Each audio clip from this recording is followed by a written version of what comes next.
Hello everyone and good afternoon on this lovely Friday the 8th of May. We're sitting here in Sydney, myself and Jennifer, and broadcasting to the world from really kind of spectacular weather. It feels like it's the last of the summer or the start of the autumn, and we're really pleased to be speaking with you today.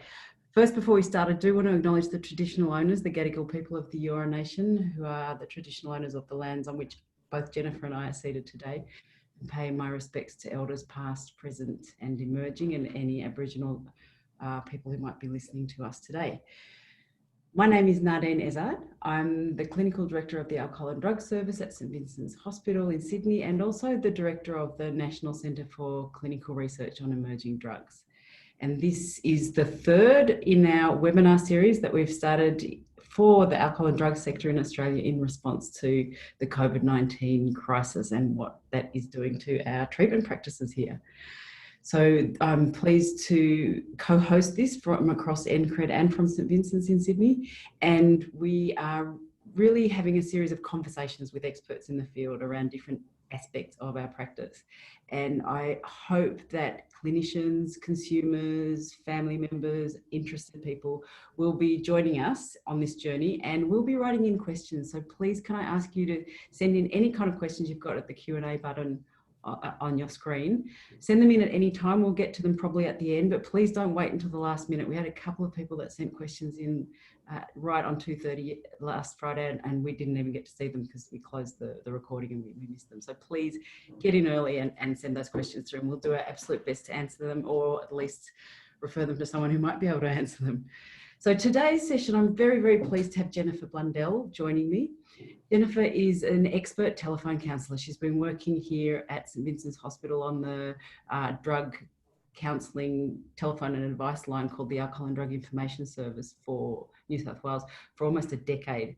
And she really has some of those skills that all of us are suddenly looking for and maybe not finding readily at our fingertips. So I'm really pleased that Jennifer can speak with us. First, Jennifer, could you just briefly introduce yourself before we get going? Thank you, Nardine, and I'm also very pleased to be here to be talking with everyone today. As Nardine said, it has been pretty much a decade that I've been on the telephones, and I've really enjoyed that experience very much, speaking to a wide range of people over the community. I have a master's in counselling and a degree in education, and I just find the two blend together so beautifully. Yeah. Great. Thanks, Jennifer. So many clinicians don't have much experience or indeed a skill set in interacting with their clients over the phone. What are some of the things that we need to be aware of when we're interacting with people on the telephone? Thank you, Nardine. It's a good question.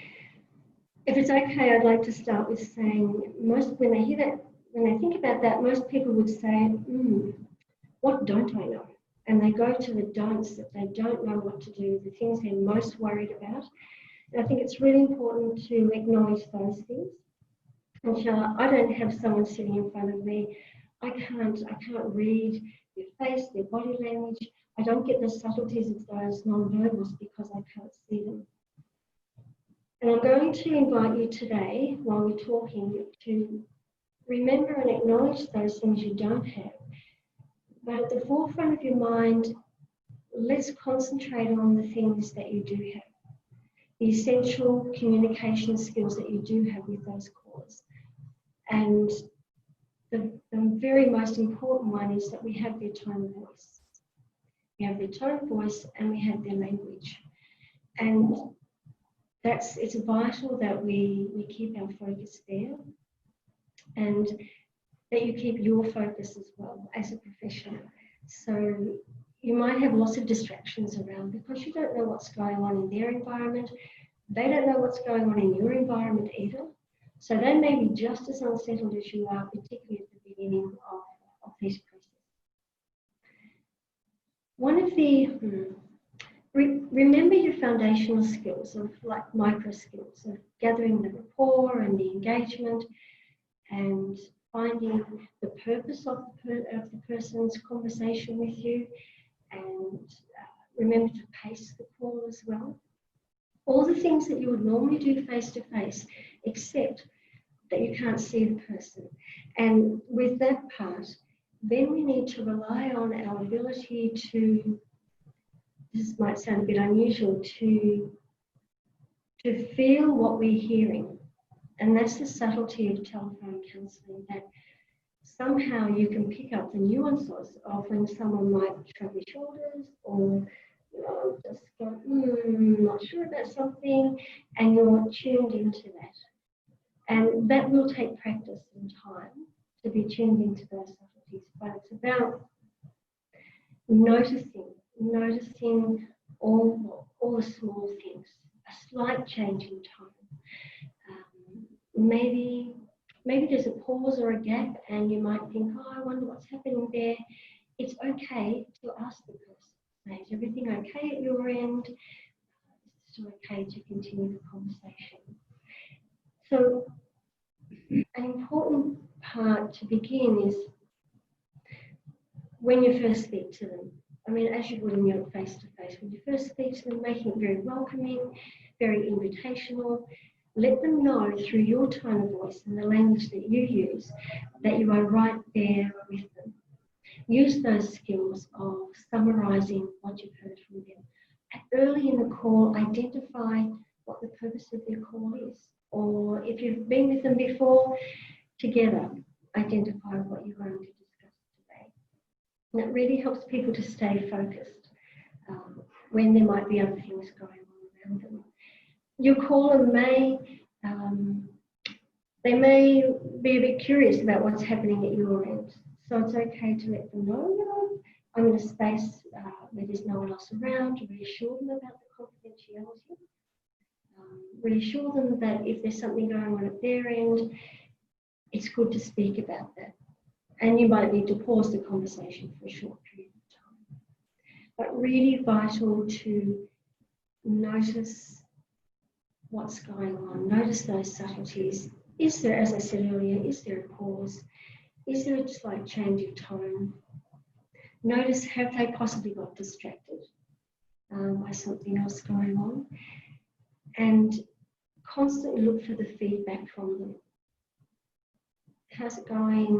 What could we be doing differently? Is there something else that we need to adjust to help you feel more comfortable on this call? Those things are vital. Particularly if it's their first time having a conversation with you over the phone. We want to have a safe space. We want to have a safe space without the four walls together to help with that. And that comes through attending to that person, reflecting what you've heard, empathising, that unconditional positive regard. The people at the other end of the call will know that by how they are feeling from the words you're saying and the tone of voice you're saying it with and the pace of the call as well. So I guess one of the things I've noticed, and I'm neither a counsellor nor a telephone counsellor, so I'm kind of starting from pretty low bar, if you like. One of the things that I've experienced is quite some challenge in engaging with the person at the other end of the phone. So either, first of all, they don't pick up the phone. I've tried to fix an appointment. They're not picking up when I've tried to fix the appointment. And then when they do fix up the phone, they sound very distracted. I'm thinking of an example of one of my clients who lives quite remotely, who said, yeah, everything's fine, I can talk. Didn't really reassure me that there was no one around that couldn't hear. In fact, said, I'm in the middle of doing some other things, but please, we need to talk. Mm-hmm. And I didn't get a sense of engaging, didn't get beyond kind of one-word answers. And I just wondered if you could help me with how to actually turn that into much more kind of a therapeutic interaction, if you like. That does sound like a very challenging situation, and those situations can definitely occur. So one of the first things that I'd be wanting to do with that person is to acknowledge that you're on the phone together and thank them for the time that they have with you at the moment. An initial connection, so you'll get the attention there. And then very, very soon after that, Nadine, I'd be communicating collaboratively what they'd like to do today. because we've already heard that perhaps they're doing other things, there's other people around, and what is it that they want to focus on mostly today? What's their highest priority? Acknowledging the fact that they may get cut off or they may have to end the call quickly. Acknowledge all of those things. Don't be frightened or worried to do that, because that lets our caller know that you're right with them. You appreciate the fact that there are other things going on, but you still want to find out what we can do today. As a clinician, you may have lots of ideas in your mind about this is what we were going to talk about today, and you might tick the boxes and get that done. However, on the phone, that may happen if you're lucky, but most likely not. So initially, greet, welcome, acknowledge. So what is it that you would like to focus on today? Because I understand that there's some other things going on. And work collaboratively with them with those priorities. You've got priorities as well. And then, Nadine, come to an agreed priority. Agree with them about what we are going to do, and agree with them about what will happen if we get cut off. Yeah. So early on, will I call you back? Will I call you another time? Is there a better time? Let's get that. We actually did get cut off, so that would have been a good tip if I'd agreed earlier what to do.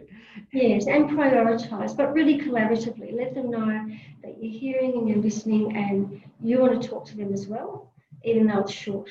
And that's okay. And maybe I think ask them to let you know if something does change and you've got a few moments, if they've got a few moments to let you know, encourage them to do that. Let them know that's okay. So you're setting a few parameters at the beginning, but you're not changing the content of the call. You're still there, but you've got some parameters just in case. Okay. And are there some other things that we could be doing at home before the call, or just in general to prepare ourselves to build our skills as we're moving to more kind of telephone delivered interactions? Yeah, there definitely are, Nadine. There's probably some things we can do around our environment. So to me, it's like three categories. So what you can do in your environment, what you can do personally and professionally to be ready for that call, and what you can do to support yourself professionally as well. So certainly in your environment, if it's at all possible, make sure it's a confidential environment. Make sure you're not going to get interrupted. Ensure, if it's possible again, that there's no distracting sounds in the background from your end. Because our callers want to know that you are focused on them and that you're not thinking about your shopping list or what you're going to do later on when you get off the phone, or you're not actually making your shopping list while you're on the phone with them. They need to know you've got their attention. They will sense if you've got something else going on while you're talking to them. So environmentally, make sure that's set up. Maybe have even a routine about how long I'm going to be on the call. Set that up with them so you know as well. What's the time I'm going to be doing my work today? Also, if there's an emergency at your end, how are you going to handle that? What are you going to do with that? Make sure you feel comfortable with all those parameters as well, so you can meet the needs of your caller. Personally, on a personal basis for you as a clinician, I'd be encouraging you to be as calm and relaxed and settled as you can before you get on the phone. Make sure that you're in a focused place, whatever you need to do to make that happen. Some people may do voice exercises. Some people may do a bit of yoga, a bit of Tai Chi, a bit of exercise to help them be in a focused place themselves. What kind of exercises can we do? I mean, I'm not a singer either. What kind of Neither am I. I think sometimes practicing a little bit, hearing your own voice. So maybe as silly as it might sound for people, stand in front of the mirror maybe and welcome someone down the phone and listen to yourself, because part of a good call is that you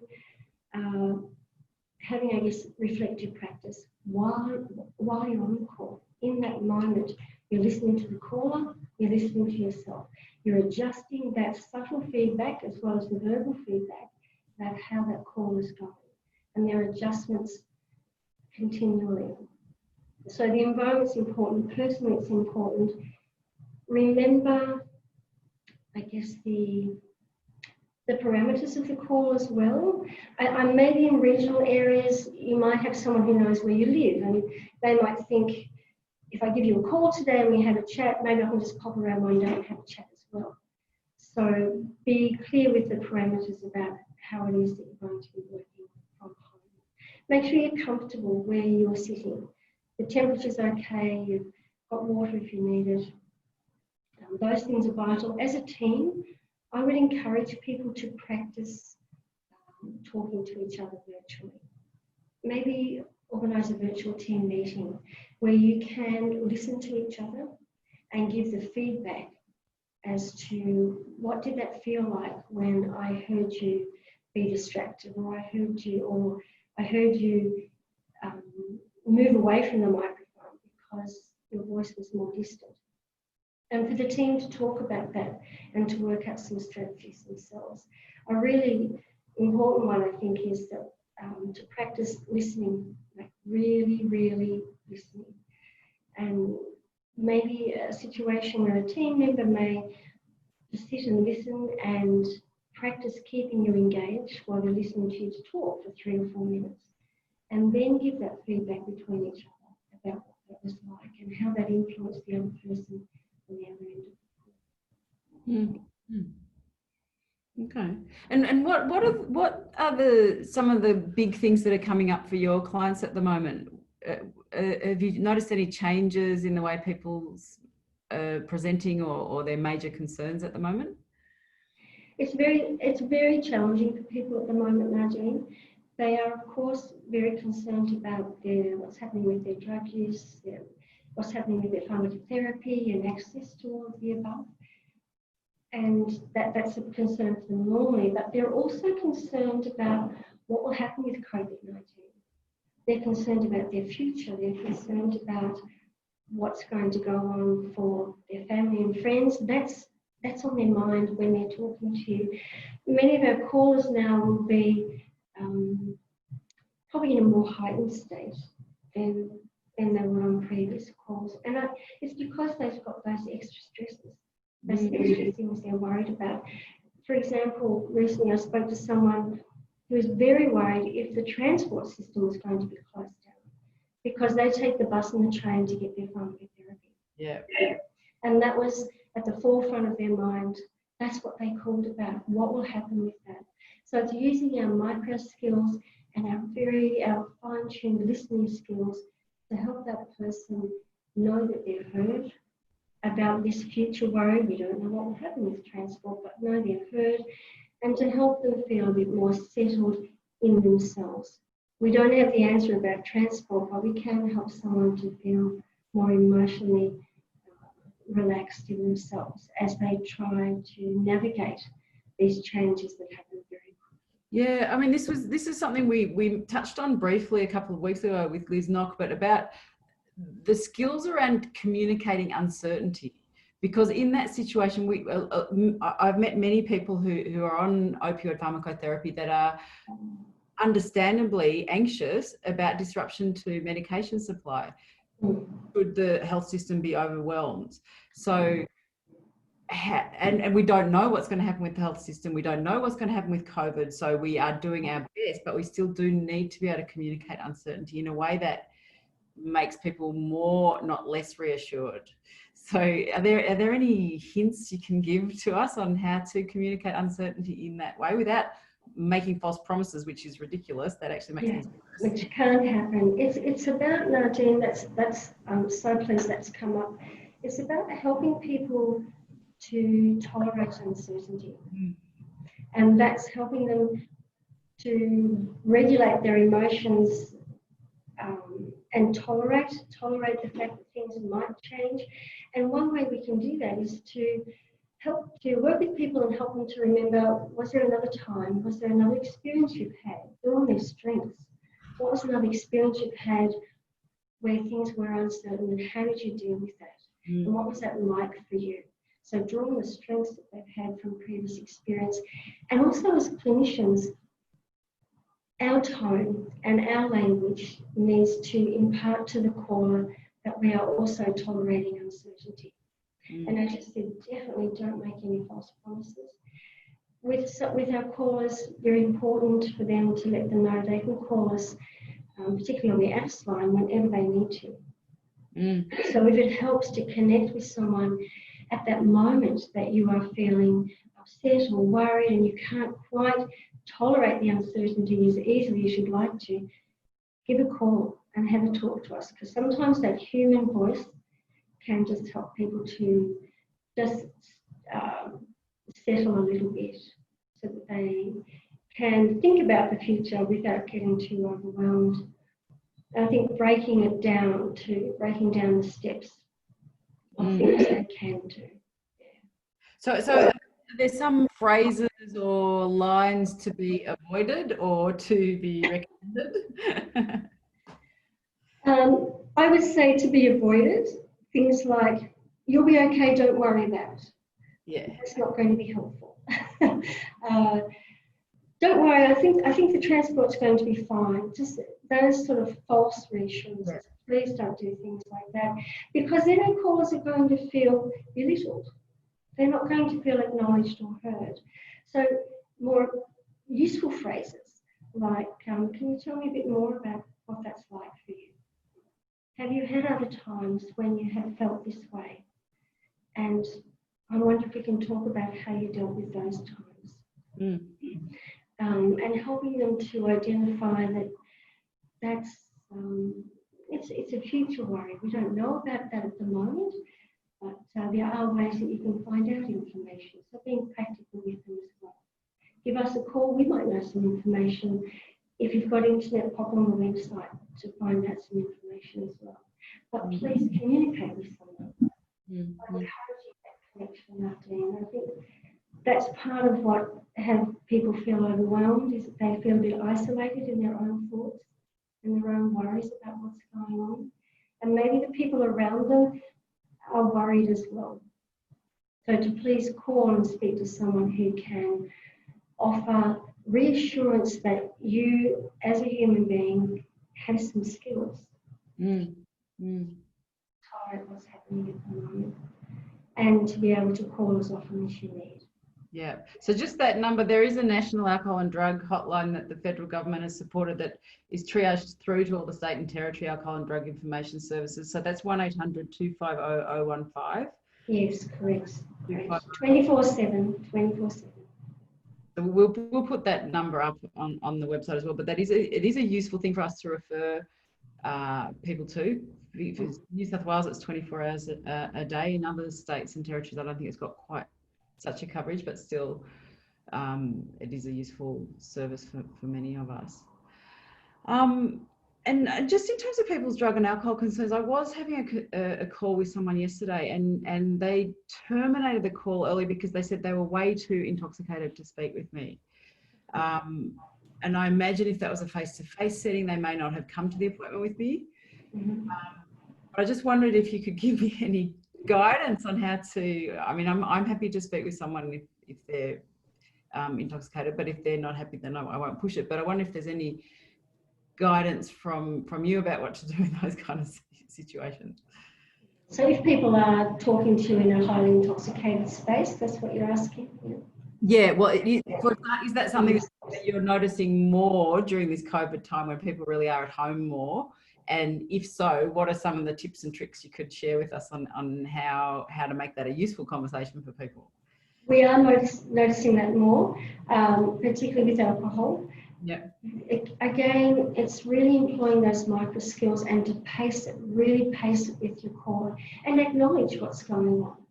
Through the conversation early on say something, how's your drinking been going, or what have you been, when was the last time you had a drink, and do that very, I guess it's a brief assessment really, but through the conversation, weave it through the conversation and give them feedback. Let them know what it's like. I couldn't quite hear you that time. maybe you might say something like, if you could excuse me because I may ask the same question a couple of times, because I may not be hearing everything. And certainly say to them, how comfortable are you speaking on the phone right now? And as we spoke about earlier, identify what's their highest priority on the call today. Why is it that they've called right now? But it's very important, Nadine, to help them still feel welcomed. Yeah.